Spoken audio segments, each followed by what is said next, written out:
Black Beauty, Chapter 7, Horse Talk and Human Talk.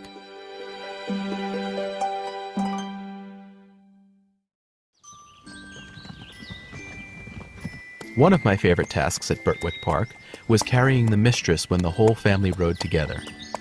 The little girls would take turns on Merrylegs and Sir Oliver, while the squire usually rode Ginger. I knew that the lady preferred me to Ginger because my mouth was more sensitive, making me easier and more pleasant to ride. That made Ginger envy me.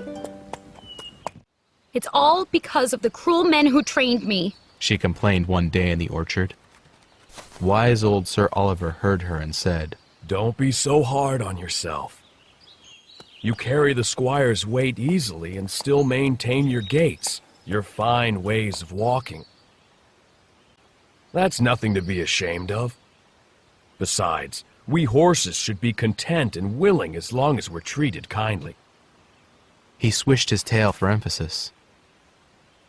Sir Oliver's tail was very short, only 6 or 7 inches long. I'd often wondered what accident had shortened it, and so I asked him now.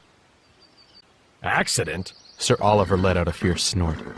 "It was no accident. When I was young, my original owner had it cut off on purpose. Flesh, bone, and all." "That's awful," I exclaimed. "Indeed it was," Sir Oliver agreed. "And it was not only the pain, though that was bad enough. I am left without enough tail to brush the flies off my sides and hind legs. The rest of you can't imagine what that's like. They can bite me all day long, and I'm helpless to flick them away as you can without thinking about it." But why did they cut off your tail? Ginger asked. "For fashion," Sir Oliver replied. "Nothing more." It must be fashion that makes some humans strap our heads up with the check rein as well, Ginger said. "Yes, it's also fashion that makes them strap those blinkers to our heads when we drive so we can't see anything to the sides," Sir Oliver replied. Justice looked up from his grazing.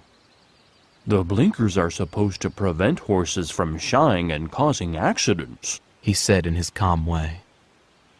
"Then why don't they put them on riding horses?" I asked. "I suppose that's because of fashion," Justice admitted. "True.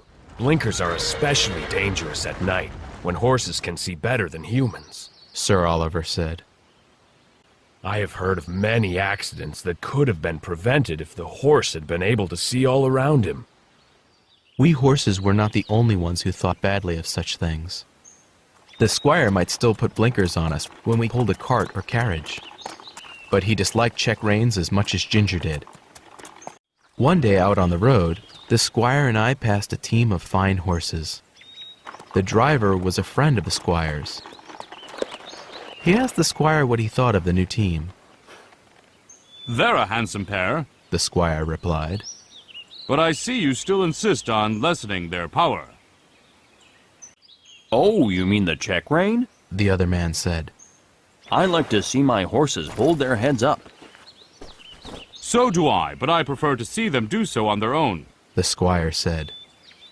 "Besides, if you don't let them throw all their weight into their work, it wears them out faster." "Maybe you're right, my friend. The other man said. I don't promise to change my ways, but I do promise to think about what you said." The squire tried to discourage people from being cruel to animals in any way he could. For instance, one day we were riding toward home. We came into view of the Birtwick Park gate just in time to see a pony cart approaching.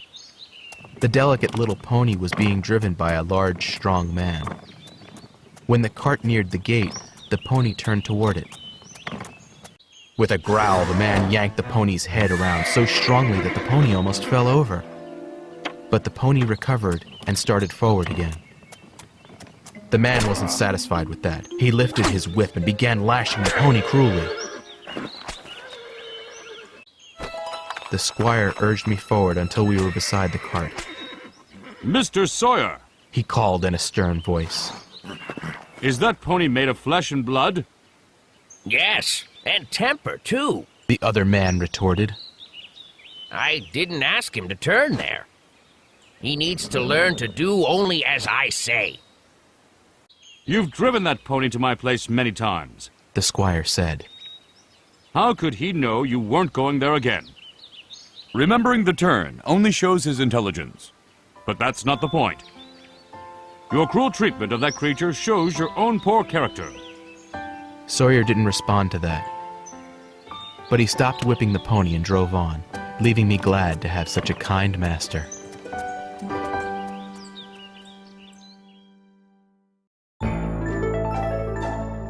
Little Fox.